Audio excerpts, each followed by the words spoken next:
국회의원 미리 아름다운 얼굴에 머리까지 삭발하고도 문재인 정권에 한치도 물러서지 않는 여러분이 사랑하셔야 될 이현주 의원님을 소개합니다. 큰 박수로 맞으시기 바랍니다. 삭발한 모습이 더 예쁜데.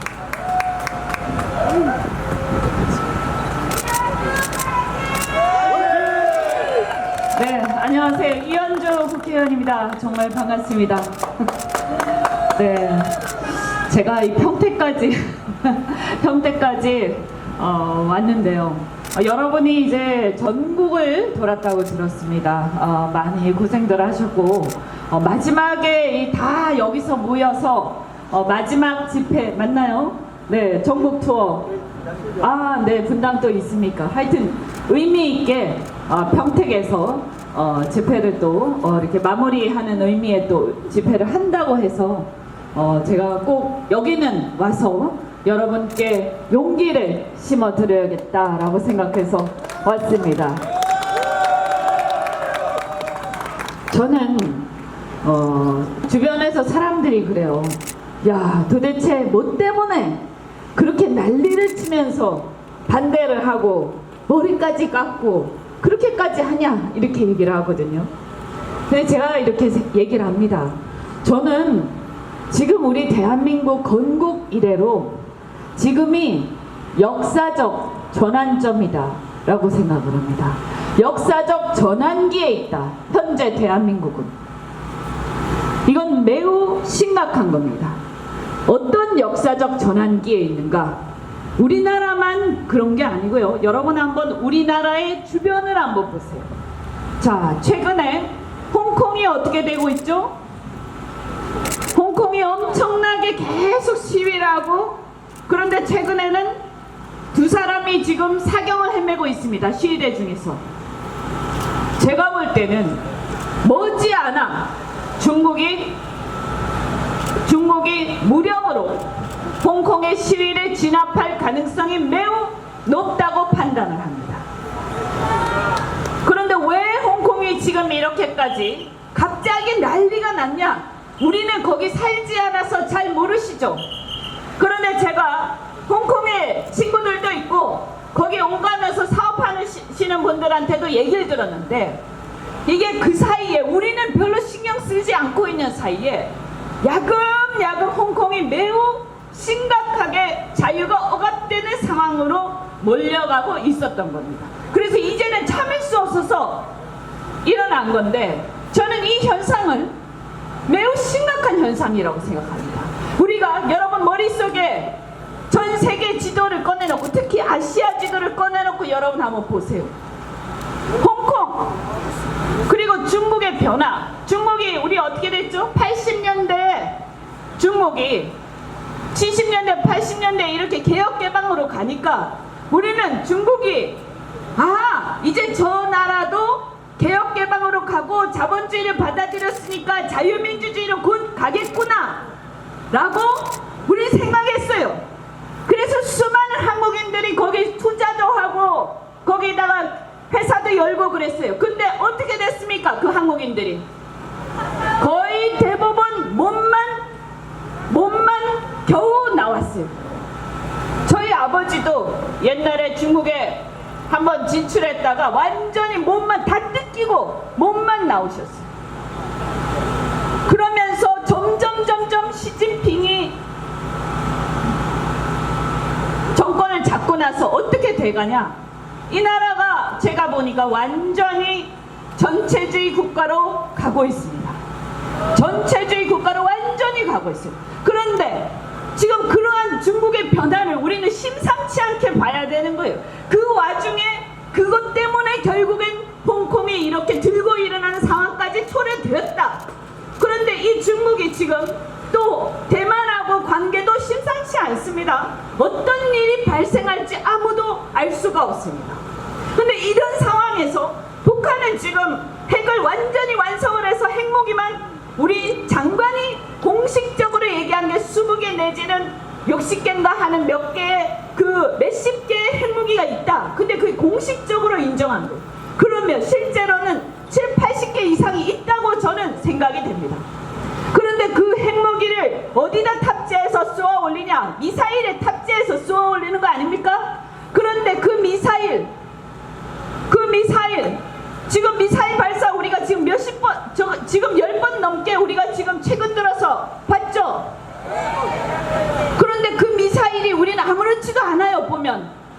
근데 그거는 왜 쏘고 있냐? 거기다가 핵무기를 탑재를 해서 미사일 발사를 해가지고 정확하게 타격할 수 있는가를 지금 실험한 건데, 그 반경을 보면 정확하게 지금까지 10몇 개의 실험을 했을 때 그 탄도미사일의 타격 초점은 누구냐 하면 바로 대한민국이었습니다. 이게 심각한 상황. 지금 우리를 둘러싼 상황도 심각하고, 언제 지금 한 몇 달 전에 중국과 러시아에서 우리 영공을 침범해서 전투기가 날아온 적이 있지 않습니까? 그런데 우리는 어떻게 했습니까? 여러분, 국가란 무엇입니까? 국가란 무엇입니까? 국가는 국민의 생명과 안전을 지키기 위해서 1차적으로 존재하는 것입니다. 그러면 국가란 것은 국민의 생명과 안전을 위해서는 유사시에 상대가 우리를 위협할 때는 거기에 대해서 응징할 수 있는 능력과 용기를 갖고 있어야 되는 거예요. 그런데 중국과 러시아 전투기가 우리 영공을 침범했는데도 우리는 아무 대응도 하지 않았습니다. 저는 이런 상태라면 우리는 국가가 아니다. 대한민국은 지금 국가로서의 기본적인 기능을 상실한 상태에 와 있다라고 생각합니다. 이런 상황에서 만에 하나 중국과 홍콩, 이 대만을 둘러싼 또는 중국 서부에 어떤 사변이 일어나서 무슨 일이 발생했을 때 그 속에서 과연 우리는 어떠한 선택을 할 것인가를 우리는 강요받게 될 것입니다. 우리가 하고 싶든 하기 싫든 우리는 그 상황에서 우리의 안전을 지키기 위해서 어떤 결정을 해야 되는 상황이 올 것이라고 저는 생각합니다. 그런데 그때 우리가 지금 대한민국 정부가 하고 있는 상황을 본다면 과연 저 정부가 그러한 위급한 상황에서 우리 국민들의 안전과 생명을 지키고 우리의 국가로서의 권위를 지킬 수 있는 그러한 적절한 기능과 그 마음과 자세를 갖고 있느냐라는 것에 대해서 저는 매우 부정적으로 생각합니다. 그럼 뭐냐? 대한민국은 지금 국가가 아닌 상태예요. 대한민국은요, 언제 국가로 시작을 했습니까? 여러분, 우리는 조선시대에 살고 있습니까? 대한민국에 살고 있습니까? 네, 우리는 대한민국에 살고 있어요. 조선은 망했어요. 국권을 뺏기고 끝났어요. 그리고 1948년에 새로운 국가 대한민국이 건국된 겁니다. 그런데 그 대한민국이 이제 70년이 됐는데, 건국 70년이 넘었는데, 이 상황에서 그러면 국가에서 그 국가의 정신이 무엇인가? 우리가 국가라고 할 때 무엇이 가장 중요합니까? 첫 번째, 아까 제가 말씀드린 국민의 생명과 안전, 그것을 위해서 우리는 세금을 내고 우리는 군 복무를 하고 국가를 위해서 충성을 하고 국가의 강제력과 폭력에 우리는 수긍을 합니다. 왜냐? 우리의 생명과 안전을 지켜주기 때문에. 그런데 그 기능이 사라졌어요. 그 다음에 두 번째, 국가는 왜 중요한 것인가? 우리는 국가를 건설할 때 합의를 했습니다. 합의하지 않았습니까? 대한민국을 건국할 때 우리는 자유민주주의와 시장경제를 근간으로 한 번영하는 국가로 가자. 우리는 과거의 왕권과 봉건제적 전근대 사회를 이제는 등을 지고 새로운 국가를 시작한다라고 하면서 국민들이 그 수많은 혼란과 그 수많은 여러 가지 어지러움을 겪고 그것을 극복하고 우리는 총선거를 통해서 국가를 완성시킨 겁니다. 그래서 자유민주주의 대한민국이라는 국가를 전 국민이 우리 국가 공동체가 합의를 해서 그것을 건국을 한 겁니다. 그런데 지금 왜 전환점에 있다고 저는 생각하냐? 아까 말씀드린 것처럼 우리를 둘러싼 전 세계의 정세가 심상치 않다라는 게 첫 번째. 그 다음에 두 번째, 우리의 국가 공동체 합의가 지금 깨져나가고 있다. 이것이 심각한 일이다. 그렇죠. 국가 공동체 합의가 지금 깨져나가고 있습니다. 우리가 자유민주주의 국가를 건설했는데 어느 순간 사회주의를 건설해야 된다고 생각하는 자가 법무부 장관이 되었습니다. 온 국민이 반대하는데도 대통령 임명을 강행하고 그자는 법무부 장관에 앉아서 나는 사회주의가 필요하다라고 하면서 우리가 합의한 헌법 정신을 벗어나는 얘기를 서슴없이 하고 있습니다. 그런데 국민들은 이게 문제가 있다고 아무도 생각하지 않는 듯한 이상한 상황이 벌어지고 있습니다. 그래서 수많은 국민들이 10월 3일날 뛰쳐나왔습니다. 야, 대한민국은 자유민주주의 국가야. 우리는 48년에 이미 그렇게 합의를 하고 총선거를 통해서 헌법을 제정하고 우리는 합의를 했어. 그런데 그것을 깨려는 집단이 정권을 잡고 부끄러운 줄 모르고 이게 문제가 있다고 인정하지도 않으면서 오히려 버젓이 사회주의를 지향하는 자를 법무부 장관, 국가의 헌법과 법을 수호하는 그 자리에 앉히는 것을 보면서 국민들은 지금 분노를 넘어서 두려움을 느끼고 있습니다. 무섭습니다. 저도 무섭습니다. 이렇게 가다가 우리 아이들이 지금 내가 살고 있는 것과 완전히 다른 이상한 나라에서 살게 되지 않을까 무섭습니다. 만약에 그러한 상황이 왔을 때, 어떤 결정적인 순간이 왔을 때 지금 우리나라의 이러한 국방과 안보에 대한 이런 해이한 상태로 과연 우리는 싸워서 물리칠 수 있을까? 저는 상당히 회의적입니다. 순식간에 일어날 일들인데 우리가 그 상황이 오기 전에 반드시 막아야 된다. 반드시 막아야 된다. 대한민국은 말씀드린 것처럼 자유민주주의 국가이기 때문에 그것을 그 국가 공동체 합의를 깨고자 하는 세력이 만약에 계속해서 정권을 유지하면서 그것을 고수한다면 그 자들은 즉 새로운 나라를 건국하겠다는 얘기를 하고 있다는 것을 우리가 분명히 직시해야 합니다. 그냥 단순히 그냥 저 사람들 설마 저 사람들 그냥 젊었을 때 그 젊음의 치기로 학생 운동을 했을 뿐이겠지 이렇게 생각해서는 안 된다는 것입니다. 저도 속았습니다. 저도 이들이 대한민국의 자유의 확대를 바라면서 그냥 단순히 자유의 확대라는 면에서 부딪히고 민주주의를 향해서 자유민주주의를 향해서 자유를 확대하자고 주장한 진정 민주화 세력이라고 한때는 믿었습니다. 그런데 이제 우리는 명확하게 알 수 있습니다. 자기들 입으로 분명히 얘기했습니다. 자신들은 사회주의를 지향한다고 분명히 얘기했습니다. 대한민국 헌법은 사회주의를 허용하지 않습니다. 여러분, 제가 분명히 말씀드리지만 여러분 사회민주주의와 사회주의를 혼동해서는 안 됩니다. 복지국가와 사회주의를 혼동해서는 안 됩니다. 그 두 개는 엄연히 다른 것입니다. 그것을 같이 생각해서는 안 됩니다.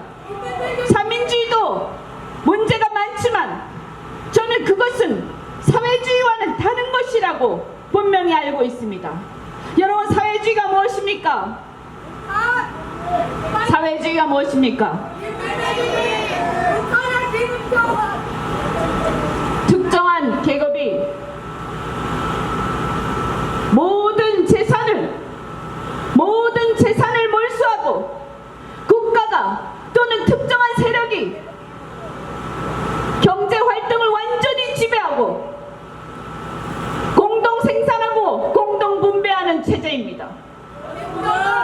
이거는 제가 다시 한번 말씀드리지만 복지국가하고 차원이 다른 얘기예요. 그것을 헷갈리면 절대로 안 됩니다. 여러분, 다시 한번 또 말씀드리는데 사회주의와 공산주의가 그러면 다르냐라고 물어볼 겁니다. 거의 똑같습니다. 무엇이 다른가? 사회주의 국가가 인민 독재와 프롤레타리아 독재를 거쳐서 공산주의가 되는 것입니다. 자, 그러면 여러분, 며칠 전에 지난주와 어제 있었던 서초동에서 집회를 한번 생각해 보십시오. 거기서 어떤 일이 있었습니까? 그분들이 어떻게 했습니까? 서초동에서 집회를 하면서 그 집회를 누가 조직하고 동원한 것입니까? 집권당과 문재인 대통령, 그리고 집권당의 정치인들, 그리고 그들을 지지하는 세력들이 모여서 만든 친위 데모입니다. 원래 집회와 시위는 왜 보장되는 것인가? 그것은 약자가 권력에 항거해야 되는데, 내가 내 말을 아무리 해도 권력이 말을 안 들어줄 때, 그럴 때 공여지책으로 이렇게 시위도 하고 집회도 하고 하면서 국민들 목소리 좀 들으라라고 할 때 집회와 시위를 하는 겁니다. 그런데 그 사람들은 지금 권력을 갖고 있습니다. 그런데 권력을 갖고 있으면서 친위 데모를 조직한다는 것은 매우 위험한 행태입니다. 그런데다가 그 서초동의 데모에서 뭘 주장했는가?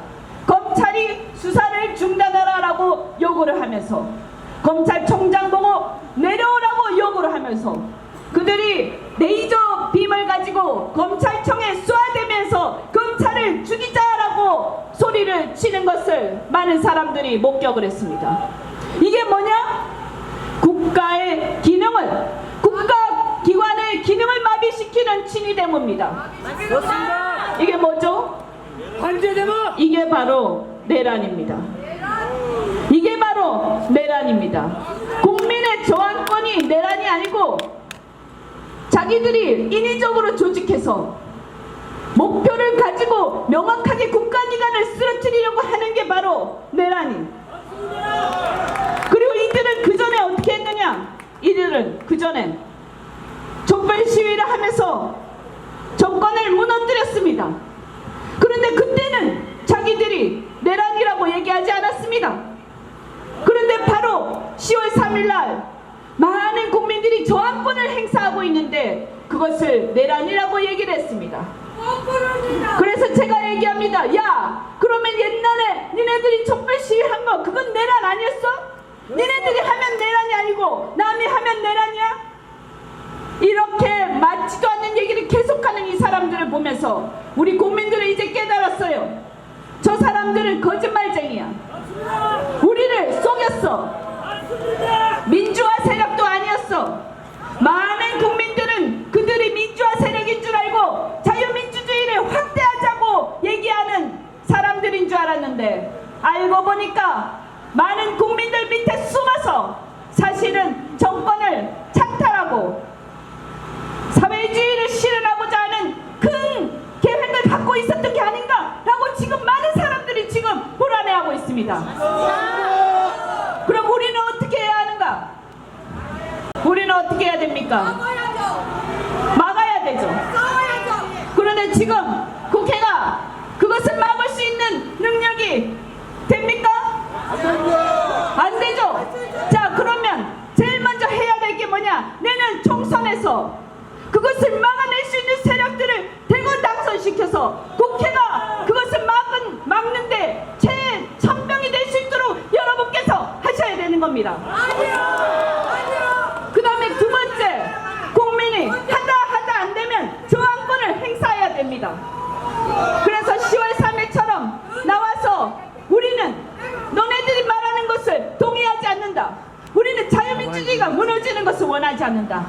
대한민국이 아무리 이런저런 좌우가 있다 하더라도 헌법의 범위를 넘어서는 좌까지는 우리는 허용하지 않는다 라고 분명히 국민들이 얘기를 해야 됩니다.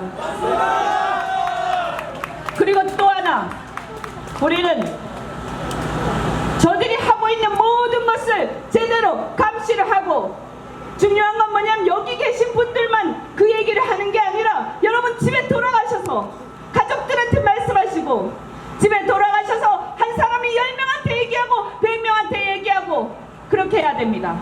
그리고 더 중요한 게 뭐냐? 이제는 자유민주주의가 무엇인지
갈수록 우리는 더 단단해져야 합니다. 여러분께 다시 한번 부탁드립니다. 오늘 여기서 분노를 표출하는데 그쳐서는 안 됩니다. 우리가 어떻게 만든 나라입니까? 어떻게 성장한 나라입니까? 우리 아이들의 미래를 우리는 그냥 둬서는 안 됩니다. 그래서 지금 청년들이 좌절하고 있습니다. 일자리도 없습니다. 그리고 앞으로 그들이 살아갈 나라는 우리 같은 그들보다 나이 많은 사람들은 잔뜩 짊어지고 그들이 먹여 살려야 하는 그런 나라가 되어버렸습니다. 그래서 우리는 우리 청년들을 위해서, 우리 미래를 위해서 우리가 양보할 수 있어야 됩니다. 그리고 우리는 저 거짓된 사기꾼 같은 양심을 버린, 그리고 실제로는 민주주의니 공정이니 정의니 떠들면서 실제로는 자기들이 도둑질 하는데 여념이 없는 가짜 진보들을 몰아내고, 그리고 진정으로 대한민국의 미래를 우리가 함께 만들어가야 할 것입니다. 여기 계신 어르신 여러분들, 그리고 우리 대한민국 국민 여러분, 정말로 우리는 이제는 정말 제대로 된 대한민국, 그래서 건국과 산업화에 이어서 다시 한번 대한민국의 새로운 시대를 열어갈 수 있는 길을 우리가 전부 다 기여하면서 봉사하면서 만들어가기를 저도 바랍니다. 저도 함께 봉사를 하겠습니다. 여러분 감사합니다. 고맙습니다. 예, 대단히 고맙습니다. 자, 뜨거운 연설을 해주신 우리 이현주 의원에게 다시 한번 큰 박수를 보내주시기 바랍니다.